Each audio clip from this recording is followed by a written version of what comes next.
Tiga. Oke, kita harus pindah yang ke sebelah kanan. Kita menghadap ke kanan. Satu, dua. Disampaikan mungkin apa? Gitu yang bisa disampaikan mungkin selaku pengacara dari Rebesa.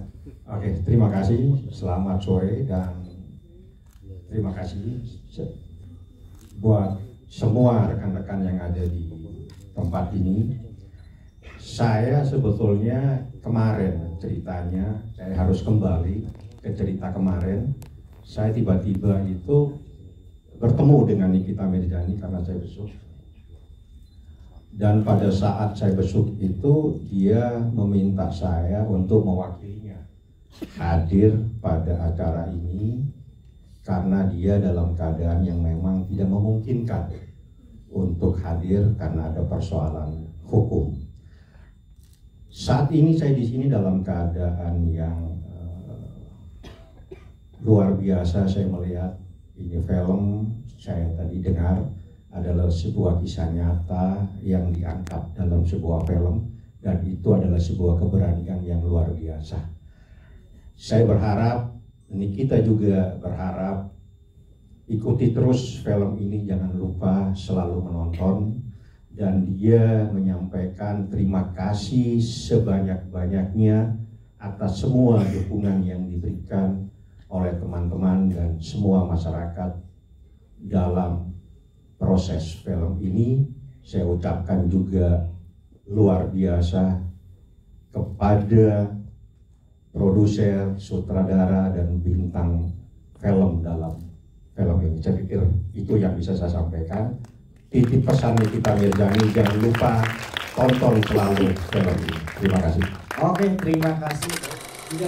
Di antara banyaknya scene yang kamu pernah, apa yang kamu jalani gitu kan, apakah ada scene yang paling menantang, mungkin yang scene yang paling berat itu di saat apa? Pastinya waktu Sarinya kesurupan kali ya. Itu kan kalau kondisi fisik aku, kita harus udah pakai make up.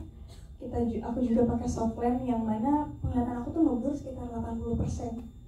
Di situ juga kita tuh pakai pasir gitu di tanahnya, kita dipakai pasir dan di blow pakai angin kenceng gitu, otomatis masuk ke mata. Iya benar. Dan di situ saya harus teriak, saya harus lari, nggak ngeliat lagi. Iya nggak ngeliat lagi ya. Dan supaya gimana semua tetap aman. Di situ semuanya harus dikerahkan sih. Oke. Nah itu teriaknya karena kesurupan atau karena perih gitu sebetulnya. Susah banget ya. Udah cantiknya susah dari dirinya. Oke, sama Risha. Gini, ini kan berarti ada pengalaman yang berkesan banget buat kamu juga. Ada hal yang menantang juga yang akhirnya kamu rasakan banyak hal-hal baru nih. Nah kalau kamu sendiri, gimana kamu tanggapan kamu selama syuting ini? Mungkin kamu bisa memaknai sendiri arti dari sebuah film Syirik ini seperti apa? Kalau menurut aku, kita semua cast, kita seperti keluarga yang merasanya. Walaupun aku yang paling muda di sini, tapi aku nggak ada masalah untuk dekat ke Om Topros, ke Kak Kinar dan yang lain. Semuanya pada asik banget. Dan kita juga menjalani proses syutingnya dengan sangat amat fun. Itu yang paling buat aku senang sih. Oke, kalau itu bisa. Selama proses syuting banyak sih, tapi salah satu yang paling mengesankan itu ya pas syuting di tepi laut itu ya.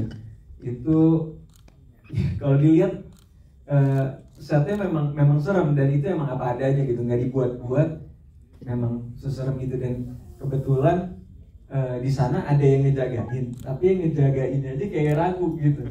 Pas kita makin jauh ke tebingnya itu.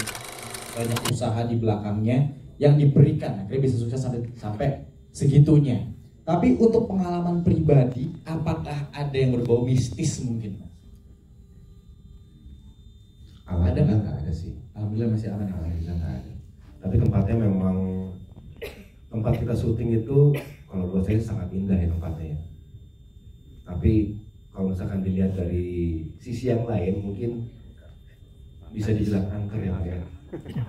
Itu ada pohon beringin yang lebarnya mungkin bisa sampai 15 meter lebarnya tuh. Dan di bawah pohon beringin itu ada mata air yang bening yang nyambung sungai. Terus di sebelah kanan setnya itu ada bukit yang isinya tuh kuburan-kuburan kuno yang umur udah mungkin ratusan tahun seperti itu. Dan daerah Wonosari itu kan daerah yang dipenuhin sama batu-batu karang, pohon jati, dan kalau malam itu semua lewat jam 8 itu hening karena orang-orangnya udah mulai istirahat setelah jam 8. Tapi tempatnya itu indah sekaligus magis lah. Oke, jadi emang vibes-nya sudah horor gitu ya Mas ya? Vibes-nya, apalagi yang syuting di laut itu keren banget tempatnya. Tapi sekaligus mistis juga ya gitu. Karena itu teluknya itu banyak yang jadi korban di situ. Dan Said ini termasuk apa ya? Aktor yang nekat ya gitu. Karena dia Said berani kan gitu. Soalnya nggak dikasih tahu dulu sebelumnya. Oh gitu. Dan memang tempatnya magis, indah juga, dan Rasya ini saya acungin jempol aja, berani banget syuting di tempat itu. Oke. Terima kasih waktunya karena udah bisa menyempatkan datang ke acara ini ya. Terima kasih. Oke, untuk Nagidar sendiri ini kan karakternya adalah sebagai seseorang yang menjaga rahasia leluhur. Pastinya punya peran juga karakter yang sangat penting di sini. Nah, gimana, ada nggak usaha-usaha sendiri yang dilakukan untuk dalam peran atau mungkin menjalin chemistry sama teman-teman yang lainnya? Apalagi kan muda-muda juga nih. Iya betul. Kalau untuk peran Kinar sebagai Santika, kan di sini banyak ada nari sama ada nyindennya sedikit dan nyanyi lagu Jawa gitu ya. Jadi aku memang dikasih guru sama mereka, dikasih guru nari, guru pokoknya nih kalau ada pertanyaan Jawa sama baca Wati. Jadi itu salah satu persiapannya. Kalau misalnya untuk chemistry sendiri kita lebih kayak lagi reading gitu ya Dek ya. Terus kan sering ketemu tuh reading. Jadi dari situ kita membangun chemistry. Dan sama Rachel itu nggak susah kok, karena walaupun dia anak zaman now, tapi dia juga sangat profesional gitu. Jadi tahu aja gitu kalau chemistry-nya nih enak nih gitu dan dapat. Dan kalau sama pemain yang lain, sama Mas Doni aku udah sering syuting, jadi chemistry gampang lah sama dia. Terus sama Mas Totos juga udah sering ketemu, jadi gampang. Sama yang lain juga walaupun baru pertama kali ketemu, tapi alhamdulillah kita oke aja kok, chemistry-nya asik-asik aja dan dapat aja alhamdulillah. Kayaknya yang susah Mas Totos ya. Mas Totos ya. Kenapa Mas Totos itu susah, kalau boleh tahu kenapa Mas Totos? Karena dia sangat fokus dengan karakter dia yang sin berduaan dengan Mbak Nikita Mirzani. Jadi aku sering dicuekin sama dia. Lebih kecemburu iri ya sebetulnya ya. Iya begitu. Oke. Nanti saat teman-teman media ada kesempatan untuk bertanya, nanti sesi khusus sama Mas Totos ya. Oke. Oke. Untuk Kak Ginarya sendiri nih. Ya kan tadi sebetulnya